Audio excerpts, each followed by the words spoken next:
In this video, I'll demonstrate how to format numbers in Excel. By default, when you type numbers into an Excel worksheet, they'll appear as the general format.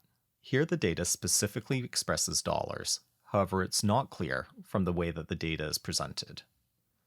I'm going to highlight the area that contains numbers already and the area that will contain numbers in the future for the quarterly totals and the total for each category.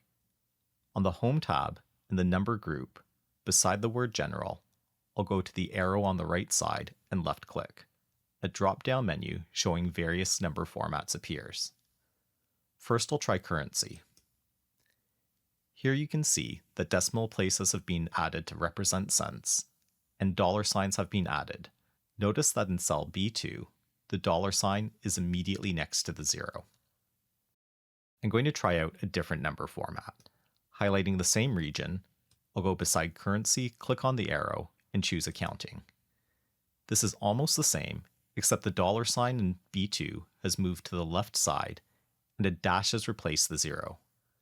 I know that the true contents of cell B2 are still the number 0, because if I click on cell B2 and look at the formula bar, I will see the value 0. Suppose I wanted to remove the decimal places because these are all round numbers. I'll highlight the same region, including the cells that are blank but will eventually hold numbers, and in the Number group, I'll go to the Decrease Decimal command.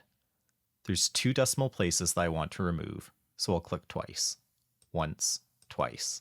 I've modified the built-in accounting format, so the current format is labeled as Custom.